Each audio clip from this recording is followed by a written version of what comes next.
Saya miskin harta, juga miskin ilmu. Tidak ada yang bisa saya banggakan. Mau menjatuhkan saya, silahkan. Mau memfitnah saya, juga silahkan. Wallahi, itu tidak berpengaruh di hidup saya. Wa ma akramakum indallah. Meskipun seisi dunia ini membenci saya tidak peduli.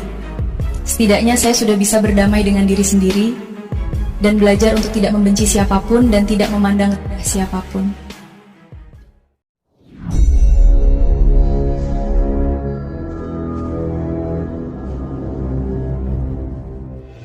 Oke, assalamualaikum sobat, dimanapun kalian berada, bagaimana kabarnya? Salam sehat dan sukses selalu buat sobat semua. Amin ya robbal alamin. Kembali bersama saya di sini yang coba akan mereaction lagi sebuah video viral yang sekarang lagi marak diperbincangkan warganet terkait video ceramah dari Ustazah Nia Hajar yang sekarang marak digandrungi oleh kaum milenial dengan video ceramah-ceramah pendeknya yang menyentuh hati, memberikan edukasi ataupun pembelajaran-pembelajaran tentang Islam, akan tetapi menuai pro dan kontra di masyarakat luas, hingga para tokoh Islam menegaskan hal penting terkait ini. Tapi sebelumnya, mari kita simak dulu bagaimana videonya teman-teman. Sedang ramai diperbincangkan masalah AI, dan bahkan di antara kecanggihan dari AI itu bisa membuat gambar ataupun video yang cukup real, sehingga banyak orang-orang membuat gambar atau video yang di sana mengandung gambar makhluk bernyawa. Apakah diperbolehkan yang seperti ini dalam Islam? Maka perlu diketahui di sana para ulama membahas tentang at-taswir, yaitu menggambar makhluk bernyawa. Ini ada pembahasannya dalam kitab-kitab fikih dan juga kitab-kitab para ulama. Karena ada hadis Rasulullah SAW bersabda, "Inna asyaddan nasi 'adzaban yaumal qiyamah al-musawwirun." Yang paling keras azabnya di hari kiamat adalah para penggambar makhluk bernyawa. Orang-orang yang menggambar gambar makhluk bernyawa, gambar manusia, gambar hewan gitu ya, yang bernyawa. Dan ini hadis sahih riwayat Bukhari dan Muslim. Maka Nabi katakan orang yang menggambar makhluk bernyawa nanti diancam mendapatkan azab yang paling keras di hari kiamat, termasuknya di neraka, waliyadzubillah. Dan Al-Imam Al-Hafidh Ibnu Hajar Al-Asqalani dalam kitab Fathul Bari mengatakan, "Wa fil hadithi dalilun ala tahrimit taswir." Hadis ini adalah dalil tentang haramnya menggambar makhluk bernyawa. Nah, sekarang bagaimana kalau menggambar makhluk bernyawanya menggunakan teknologi AI, yaitu dengan memasukkan prompt, memasukkan perintah atau memasukkan deskripsi gambar, kemudian di-generate oleh AI, kemudian menjadi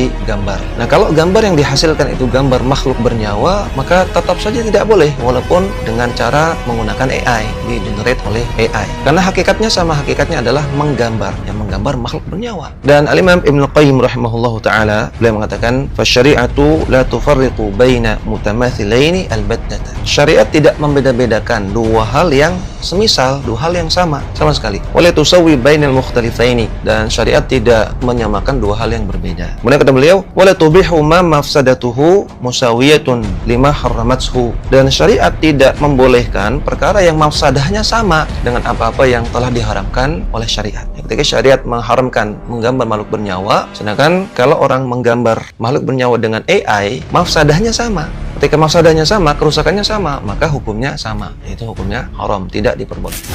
Saya pernah ditanya seorang ilmuwan, "Pak Bah, kenapa Islam itu harus ada sanad? Kita kan orang cerdas, kan bisa berpikir sendiri, ngapain nunggu pikirannya orang-orang?" Gitu. Terus saya bilang, agama itu agamanya Allah dan Rasul. Kalau pikiran kamu namanya agama kamu, bukan pikiran agama, kata saya. Kalau kamu punya pikiran, yang namanya pikiran kamu, tidak agama. Kalau agama itu harus bersanad. Jadi pikirannya Mbah Hashim sama dengan pikirannya Mbah Mahfud pikirannya sama dengan Said Abi Bakar Sato sama dengan Sayyid Zaini Dahlan, dan seterusnya sampai logika itu sampai Rasulullah Shallallahu Alaihi Wasallam. Membuat makhluk bernyawa yang dilarang, bahkan dia membuatnya sangat mirip dengan manusia. Yang tidak mirip saja diharamkan, apalagi yang mirip-mirip sedikit aja diharamkan, apalagi ini mirip benaran. Itu akan dikatakan kepadanya, hidupkan siapa yang kamu cipta pada hari kiamat. Itu adalah hal yang diharamkan, tidak diperbolehkan. Iya, karena memang asalnya digambar kemudian dibuat. Itu beda dengan foto ya. Foto itu dari sudut terjadinya, terkumpul berbentuk gambar. Itu beda dengan proses di teknologi AI. Jadi itu harus dibedakan dua hal. Kalau di foto itu sebagian ulama masih ada yang membolehkan karena tidak dianggap menggambar oleh mereka. Walaupun banyak dari ulama kita tidak memperbolehkan, dan kita lebih hati-hati. Ya, semoga Allah memberi taufik. Anda harus tahu ini muridnya siapa, terus kesananya kemana. Jadi pembentengan akidah di akhir zaman ini yang terpenting adalah mengembalikan manhaj talaqi. Belajar dengan guru sejelas, bukan dari Ustadz YouTube. Kecuali Anda memang sudah kenal ustadznya, baru Anda sambung secara pribadi ilmu, baru Anda mengambil ilmu YouTube-nya. Maka itu namanya kayak kitab YouTube-nya itu. Sudah kenal Imam Ghazali, lalu kita belajar ilmunya Imam Ghazali. Sekarang yang jadi masalah, Anda mencari masalah liar, browsing internet, ada permasalahan. Siapapun yang nongol, Anda baca, Anda dengar. Itu liar, namanya bahaya. Anda tidak pernah tahu siapa orangnya, Anda dengar kalimatnya. Itu bahaya. Jangan sok, yang penting kan kita ambil baiknya. Awal kesombongan. Kepleset itu karena tidak hati-hati kan itu ya. Kalau sudah tahu licin kan hati-hati. Wah, ini gaya sok cerdas. Yang penting kan kalimatnya baik. Hati-hati. Kalau kalimat baik muncul dari orang yang tidak berakidah baik, lihat. Itu baiknya 5, nanti satunya yang ke-6 tidak baik. Anda telan juga yang tidak baik. Makanya berguru itu penting. Kepada siapa Anda ngaji? Guru Anda siapa? Biarpun mungkin secara dohir guru Anda tidak terlalu alim, tapi kan dia ilmunya jelas. Dia akan menyambungkan Anda dengan gurunya. Mungkin dia tidak terlalu alim, tapi setiap saat dia menukil ilmu gurunya. Berarti Anda disambungkan dengan gurunya, dengan guru-gurunya, dengan guru-guru-gurunya, dan seterusnya. Ini sok hari ini orang biasanya kaya, sok ngerti dunia digital, dunia teknologi, akhirnya liar. Sebab menurut dia, Pak, kalau saya tanya kepada Ustadz tuh bulat jawabnya, langsung ke internet cepat. Nah ini kan, kadang-kadang begitu. Enggak, Anda harus namanya sering kita sebut dengan manhaj talaqi. Talaqi itu adalah jelas gurunya. Guru di kampung Anda yang jelas mondoknya itu jauh lebih penting daripada Anda terkagum-kagum dengan Ustadz televisi.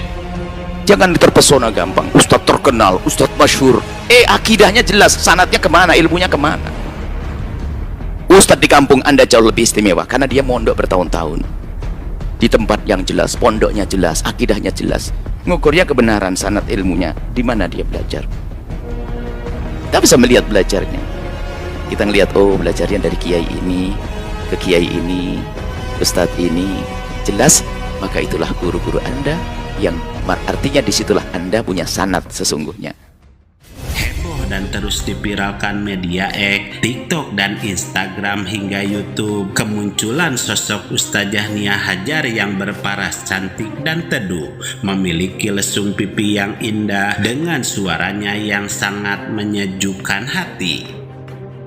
Kehadiran Ustazah Nia Hajar berhasil menyedot perhatian jutaan netizen. Jutaan pasang mata terhipnotis oleh untayan nasihatnya tentang kehidupan, doa, dan sholawat. Banyak dari kita yang merasa tercerahkan, bahkan menjadikannya idola baru di dunia dakwah digital. Namun, di balik keindahan tutur katanya dan jutaan like yang ia kumpulkan, ada sebuah fakta yang akhirnya terbongkar. Rahasia yang membuat para pemuka agama angkat bicara, Kementerian Agama turun tangan, hingga MUI harus mengeluarkan ketegasan moral. Bagi pihak yang mendukung berargumen bahwa yang terpenting adalah isi bicaranya yang baik dan mengajak pada kebaikan, teman-teman. Bagi mereka tidak penting siapa yang berbicara asalkan tujuannya positif. Bahkan tidak sedikit netizen yang memuji visualnya dengan mengatakan yang penting sosoknya cantik dan menyejukkan. Namun di sisi lain penolakan juga berdatangan. Mereka yang menentang mengingatkan bahwa belajar ilmu agama itu wajib memiliki sanad yang jelas. Peringatan untuk berhati-hati terhadap fenomena ustazah AI seperti Nia Hajar ini kian menggema setelah ditemukan fakta adanya beberapa kutipan ayat Al-Quran yang salah dan tidak akurat. Belum lagi perdebatan fikih klasik yang ikut mencuat, di mana sebagian netizen mengingatkan bahwa memvisualisasikan atau menggambar makhluk bernyawa dalam Islam memiliki hukum yang haram. Tapi sebelumnya, mari coba kita simak dulu kelanjutan videonya, teman-teman.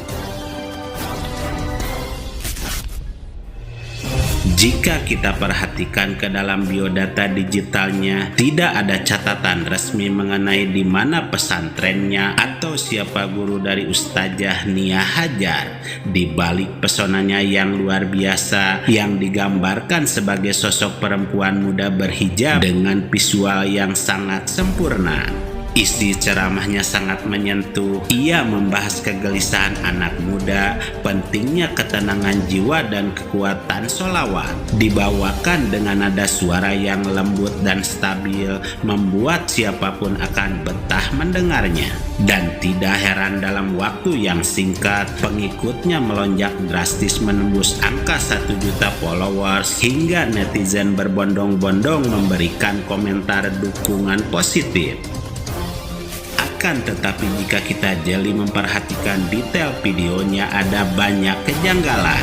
Pertama, pola suaranya terdengar terlalu stabil tanpa adanya jeda napas alami manusiawi. Kedua, gerakan bibir dan kedipan matanya menunjukkan sinkronisasi yang agak kaku. Dan yang paling fatal adalah kesalahan pada teks visualnya. Sistem seringkali keliru menampilkan penulisan teks Arab, susunan ayat Al-Quran, hingga salah membaca harkah. Dan fakta mengejutkan terungkap, Ustazah Nia Hajar bukanlah manusia. Dia adalah karakter artificial intelligence atau AI. Konten ini dibuat oleh kreator anonim yang memanfaatkan alat kecerdasan buatan demi mendulang traffic dan pengikut secara instan. Dan begitu keasliannya terungkap hingga menuai kontroversi, sang pembuat langsung mengunci akun tersebut menjadi private. Anda itu kalau belajar itu harus ada guru yang jelas. Biarpun bukan masalah riwayat hadis. Guru yang jelas, Anda harus tahu ini muridnya siapa, terus kesananya kemana. Jadi pembentengan akidah di akhir zaman ini yang terpenting adalah mengembalikan manhaj talaqi. Belajar dengan guru sejelas, bukan dari Ustadz YouTube. Kecuali Anda memang sudah kenal ustadznya, baru Anda sambung secara pribadi ilmu, baru Anda mengambil ilmu YouTube-nya. Maka itu namanya kayak kitab YouTube-nya itu. Sudah kenal Imam Ghazali, lalu kita belajar ilmunya Imam Ghazali. Sekarang yang jadi masalah, Anda mencari masalah liar, browsing internet, ada permasalahan. Siapapun yang nongol, Anda baca, Anda dengar. Itu liar, namanya bahaya. Anda tidak pernah tahu siapa orangnya, Anda dengar kalimatnya. Itu bahaya. Jangan sok, yang penting kan kita ambil baiknya. Awal kesombongan, kepleset itu karena tidak hati-hati kan itu ya. Kalau sudah tahu licin kan hati-hati. Wah, ini gaya sok cerdas, yang penting kan kalimatnya baik. Hati-hati. Kalau kalimat baik muncul dari orang yang tidak berakidah baik, lihat, itu baiknya 5, nanti satunya yang ke-6 tidak baik, Anda telan juga yang tidak baik. Makanya berguru itu penting. Kepada siapa Anda ngaji? Guru Anda siapa? Biarpun mungkin secara dohir guru Anda tidak terlalu alim, tapi kan dia ilmunya jelas. Dia akan menyambungkan Anda dengan gurunya. Mungkin dia tidak terlalu alim, tapi setiap saat dia menukil ilmu gurunya, berarti Anda disambungkan dengan gurunya, dengan guru-gurunya, dengan guru-gurunya, dan seterusnya. Ini sok hari ini orang biasanya kaya, sok ngerti dunia digital, dunia teknologi, akhirnya liar. Sebab menurut dia, Pak, kalau saya tanya kepada Ustadz tuh bulat jawabnya, langsung ke internet cepat. Nah ini kan kadang-kadang begitu. Enggak, Anda harus namanya sering kita sebut dengan manhaj talaqi. Talaqi itu adalah jelas gurunya. Guru di kampung Anda yang jelas mondoknya itu jauh lebih penting daripada Anda terkagum-kagum dengan Ustadz televisi. Jangan terpesona gampang, Ustadz terkenal, Ustadz masyhur. Akidahnya jelas, sanadnya kemana, ilmunya kemana. Ustadz di kampung Anda jauh lebih istimewa karena dia mondok bertahun-tahun di tempat yang jelas, pondoknya jelas, akidahnya jelas. Ngukurnya kebenaran sanad ilmunya, di mana dia belajar. Kita bisa melihat belajarnya.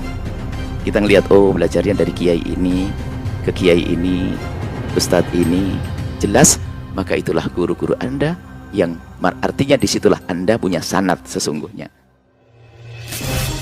Seperti para ulama tadi menjelaskan bahwa AI pada hakikatnya hanyalah alat pengolah informasi, teman-teman. Ia mengambil data dari berbagai sumber, berbagai mazhab, berbagai pendapat, bahkan dari sumber yang belum tentu memiliki kualitas keilmuan yang sama. Karena itu, jawaban AI bisa saja benar, tetapi bisa juga kurang tepat atau mencampurkan berbagai pandangan tanpa penjelasan yang utuh. Berbeda dengan seorang ulama yang memiliki kompetensi, tanggung jawab ilmiah, pengalaman, serta sanad keilmuan yang jelas. Dalam Islam, bukan hanya isi ilmu yang penting, tetapi juga dari siapa ilmu diperoleh, teman-teman. Nah, itu penjelasan para ulama terkait fenomena Ustazah Nia Hajar, yang sebenarnya adalah sosok AI yang diarahkan oleh seorang kreator anonim ya, yang tidak bisa kita kenali, di belakang layar membuat ceramah-ceramah melalui Ustazah Nia Hajar yang ternyata adalah seorang AI. Dalam pandangan-pandangan para ulama, memang yang disampaikan oleh Ustazah Nia Hajar ini adalah suatu pesan-pesan kebaikan ya, suatu ajakan-ajakan untuk berbuat baik terkait isi ceramah-ceramahnya yang menyentuh dengan gaya bahasa dan bicara yang cukup membuat orang betah untuk melihat isi ceramah dari Ustazah Nia Hajar ini.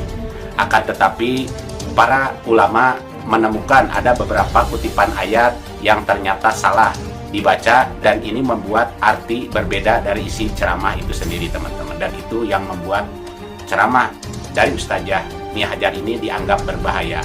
Belum lagi ditambah dengan sanad keilmuan, di mana seorang ustadz atau ustazah yang sesungguhnya adalah memiliki sanad keilmuan, dan dia bertanggung jawab atas ucapan-ucapan ataupun fatwa yang beliau sampaikan melalui kutipan-kutipan dari ayat Al-Quran. Sementara Ustazah Nia Hajar ini tidak diketahui dia mengambil referensi ataupun menukil ilmu dari mana. Kalaupun ada ayat-ayat yang salah, siapa yang akan bertanggung jawab? Kita bisa meminta pertanggungjawaban dari siapa? Karena dia bukan orang sungguhan, tetap melainkan adalah AI alias kecerdasan buatan yang dibuat oleh seorang kreator anonim yang tidak diketahui pemiliknya. Itulah terkait fenomena viral Ustazah Nia Hajar yang akhirnya dikritik oleh para ulama terkait isi ceramahnya yang sekarang lagi marak ataupun viral di media sosial. Oke teman-teman, terima kasih sudah menyimak sampai selesai. Mohon maaf atas segala kesalahan dan kehilapan. Wassalamualaikum warahmatullahi wabarakatuh.